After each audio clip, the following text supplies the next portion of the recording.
தயங்கிய விக்ரமார்க்கா மீண்டும் மரத்தடிக்குச் சென்று மரத்தின் உச்சியிலிருந்து சடலத்தை கீழே இறக்கி மண் துணியை உடுத்திவிட்டு வழக்கம்போல் மோனமாகப் புதைகுழிக்குச் சென்றான். அப்போது பிணத்திலிருந்த பெத்தலா, ராஜா, இவ்வளவு உழைப்புடன் இவ்வளவு கடினமான வேலையைச் செய்ய உன்னை யார் ஊக்கப்படுத்தினார்கள் என்று எனக்குத் தெரியவில்லை. சாதனைக்குப் பிறகு உங்களுக்கு என்ன கிடைக்கும்? செல்வம், கிருதா, அல்லது இரண்டையும் எதிர்பார்க்கிறீர்களா? இரண்டுக்கும் ஒருவர் தகுதியானவர் என்பது மிகவும் அரிது. ஞானமுள்ளவன் இந்த இரண்டில் ஏதாவது ஒன்றிற்கு மட்டுமே தன் சுதந்திரத்தை பயன்படுத்துகிறான். அப்படி இல்லாத போது ஒவ்வொரு 4 பேரையும் கேலி பண்ண வேண்டியதுதான். இதற்கு உதாரணமாக 2 கவிஞர்களின் கதையைச் சொல்கிறேன், முயற்சி தெரியாமல் கேள் என்றார். அவர் தொடர்ந்து கூறினார். ஒரு சமயம் பிரசன்ன என்ற கவிஞன் தன் கவிதைகளைக் கேட்டு ராஜ்யத்தைப் பெறுவதற்காக பாடலிபுத்திர நகரை அடைந்தான். அப்போது பாடலிபுத்திரத்தில் வாழ்ந்த மராசரர் இலக்கியப் பிரியர் என்று அறியப்பட்டார். ராஜ்தர்ஷனுக்காக பிரசன்னா பல முயற்சிகளை மேற்கொண்டார். ஆனால் அரச குடும்பத்தினர் தடுத்ததால் நகைக்கடைக்காரர் ஒருவரிடம் தன் வலியை தெரிவித்துள்ளார். இதையெல்லாம் கேட்ட வணிகன், எனக்கு ரத்தினங்களின் மதிப்பு மட்டும்தான் தெரியும், கவிதையின் மதிப்பு தெரியவில்லை. உனக்கு ராஜ தரிசனம் கொடுக்கும் சக்தி என்னிடம் இல்லை. அரச குடும்பத்தாருக்கு லஞ்சம் எதுவாக இருந்தாலும் நல்லதை செய்து ராஜ தரிசனம் பெறுங்கள். அந்த வார்த்தைகளில் கோபமடைந்த பிரசன்னா வேகமாக ஒரு கவிதையை வாசித்தார். இளவரசர்களை லஞ்சமாகப் பெற்ற புலவர்களின் கவிதைகளைக் கேட்கும் அரசன் தன் கவிதையைக் கேட்காமல் இருப்பதே சிறந்தது என்பது வசனத்தின் பொருள். நகைக்கடைக்காரனுக்கு வசனம் புரியவில்லை என்றாலும் ரத்தினம் வாங்க கடைக்குள் நுழைந்த தேவிதாசு அதைக் கேட்டான். அவர் மராசரரின் அரசவையாளர். வாயைத் திறந்தால் சரஸ்வதி பேசுவாள் என்று எல்லோரும் சொல்கிறார்கள். அரியர்களையும் சாமானியர்களையும் சமமாக மகிழ்விக்கக்கூடிய தேவிதாஸ் அந்த ராஜ்யத்தில் அனைவராலும் மிகவும் மதிக்கப்பட்டவர். தேவிதாசைப் பார்த்த நகைக்கடைக்காரர் அவரை அன்புடன் அழைத்தார். தேவிதாசு வியாபாரிக்குதான் யார் என்று சொல்ல வேண்டாம் என்று சைகை செய்துவிட்டு பிரசன்னாவின் பக்கம் பார்த்து, நீங்கள் பெரிய கவிஞர்கள் போல இருக்கிறீர்கள். அவர்கள் ராஜ தரிசனத்திற்காக இளவரசர்களுக்குப் பதிலாக ராஜஸ்தானின் கவிஞர்களை நாட வேண்டியிருந்தது. அவன் சொன்னான். இந்த அறிவுரைக்கு பதிலளிக்கும் விதமாக பிரசன்னா மற்றொரு கவிதையை வாசித்தார். பிரசன்னாவின் கவிதைகளைக் கேட்ட மன்னன் தான் இதுவரை 7 கவிதைகளைக் கேட்டிருப்பதை உணர்ந்து தன் அரசவைக் கவிஞர்களை உதறித் தள்ளிவிட்டு அவர்களுக்குப் பதிலாக பிரசன்னாவை நியமித்தார். அந்த பயத்தினால் பிரசன்னாவுக்கு அரசவை செல்லும் வாய்ப்பை அரசவைக் கவிஞர்கள் யாரும் தரமாட்டார்கள் என்பது கவிதையின் பொருள். தேவிதாஸ் உடனே கைதட்டி, உங்கள் கவிதை மிக அருமை. ஆனால் மகாசரின் அரசவைக் கவிஞர்களைப் பற்றி யாரோ உங்களுக்கு தவறான தகவலைத் தந்துள்ளனர். நானே உனக்கு ராஜ தரிசனம் தர முடியும், அவன் யார் என்று சொன்னான். இதனால் பதறிப்போன பிரசன்னா, அவர்கள் யார் என்று தெரியாதது போல் பேசினேன். நீங்கள் ஒரு குருவாக உணர்கிறேன். அவன் சொன்னான். மிகைப்படுத்தப்பட்ட கவிதை அலங்காரம் மட்டுமே.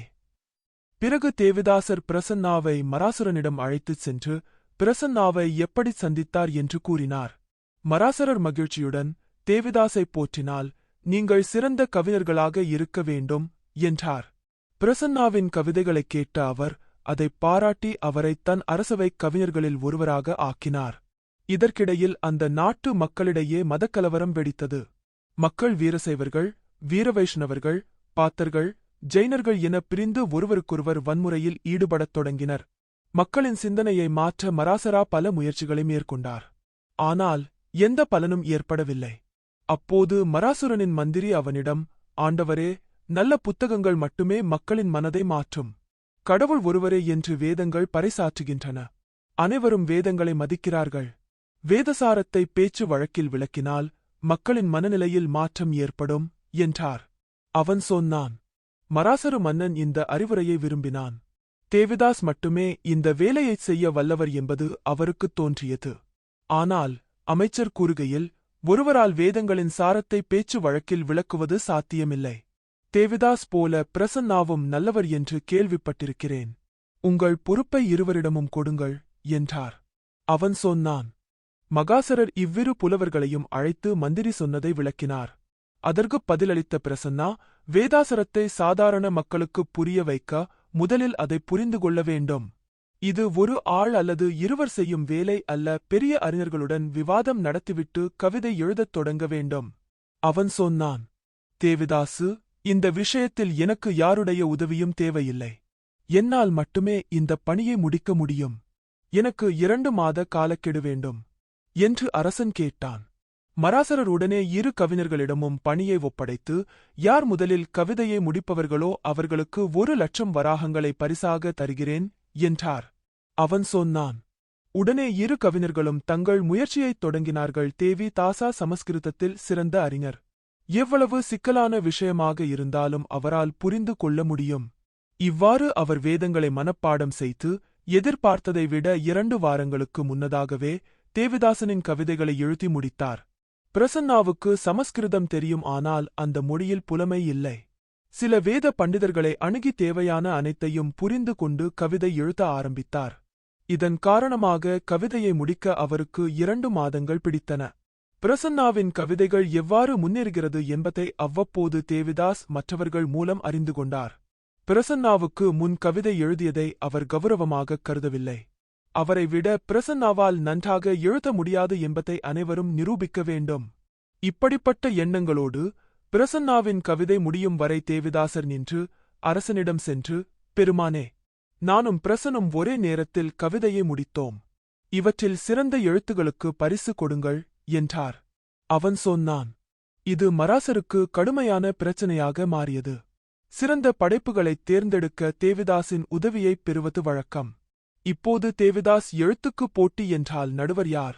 அப்படிப்பட்ட சமயத்தில் மகாசரரின் அதிர்ஷ்டம், சிரஞ்சீவி என்ற சர்வ வல்லமை படைத்த அறிஞன் நாடெங்கும் அலைந்து திரிந்தபோது பாடலிபுத்திரம் வந்தார். மராசரர் அவரை அன்புடன் அழைத்து அவருடைய பிரச்சனையைச் சொல்லி நீதிபதியாக இருக்கச் சொன்னார்.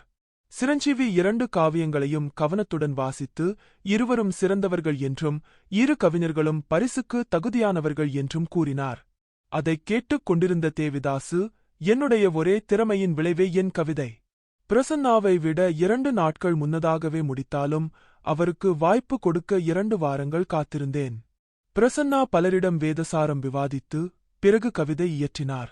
பரிசுக்கான தகுதியைத் தீர்மானிக்கும் முன் இந்த விஷயத்தை நீங்கள் மறந்துவிடக்கூடாது. அவன் சொன்னான். சிரஞ்சீவி ஆச்சரியமடைந்தார். நீங்கள் மட்டும் வேதசாரத்தை 6 வாரங்களில் இவ்வளவு அருமையாக பேச்சு மொழியில் கவிதையாக மொழிபெயர்த்திருக்கிறீர்களா? நம்ப முடியவில்லை, அவன் சொன்னான். அதற்கு தேவிதாசு, இதைவிட பல அற்புதங்களை செய்திருக்கிறேன். 1 வருடத்தில் மகாபாரதத்தையும் 2 வருடங்களில் அஷ்டாதச புராணங்களையும் நானே பேச்சு வழக்கில் மொழிபெயர்த்தேன். அவன் சொன்னான். அவர் சொன்னது உண்மைதான் என்றார் மகாசரர். அப்படியானால் 6 வாரங்களுக்குப் பிறகு வேதசரத்தை வசனமாக எழுதி முடித்த எனக்கு ஏன் பரிசு உடனடியாக கிடைக்கவில்லை? இப்போது ஏன் அதை என்னிடம் கொண்டு வந்தாய்? அவர் கேட்டார். கவிதையின் குணாதிசயங்களை நன்கு அறிந்த எவரும் காவ்யாவிற்கும் பிரசன்னாவின் காவ்யாவிற்கும் உள்ள வித்தியாசத்தை எளிதில் அறிந்து கொள்ள முடியும். ஒரு சிறந்த கவிதையை முதலில் எழுதிய காக்கா எழுதியதற்காக நான் பரிசைப் பெற விரும்பினேன் என்றார் தேவிதாசு.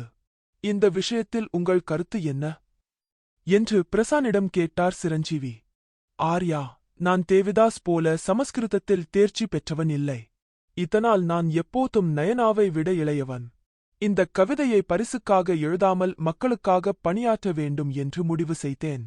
என் கவிதைக்கு இணையாக நான் இவ்வளவு உயரத்திற்கு உயர்ந்திருக்கிறேனா என்று ஆச்சரியப்படுகிறேன். தேவிதாஸ் எனக்கு எப்போதும் முக்கியம் என்றார் பிரசன்னா. சிரஞ்சீவி உடனடியாக மராசராவிடம் பரிசு முழுவதையும் பிரசானுக்கு கொடுக்கச் சொன்னார். அவரும் அப்படியே செய்தார்.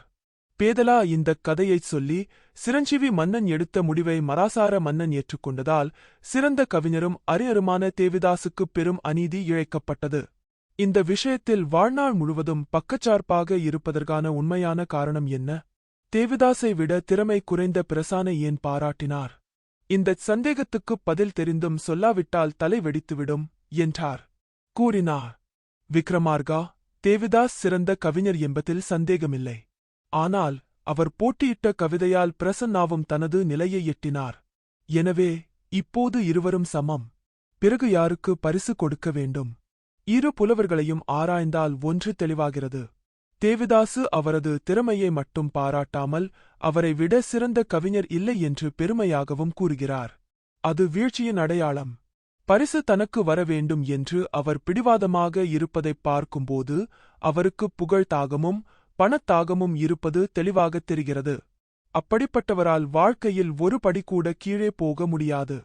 மற்றபடி பணிவு குணம் பிரசன்னாவிடம் இன்னும் இருக்கிறது. அதாவது அவர் புதிய உயரங்களை எட்டுவதற்கான வாய்ப்பு உள்ளது. ஒரே மட்டத்தில் இருக்கும் 2 கவிஞர்களை வைத்து விழத் தயாரான கவிஞனுக்கும் இன்னும் எழக்கூடிய கவிஞனுக்கும் விருது கொடுப்பது நியாயமாகத் தோன்றுகிறது. அதைச் செய்தார் சிரஞ்சீவி. அவர் மீது எந்த பாரபட்சமும் இல்லை கூறினார். மன்னன் இவ்வாறு மொனமானபோது பேதலா பிணத்துடன் மறைந்து காட்டுக்குத் திரும்பினாள். கற்பனை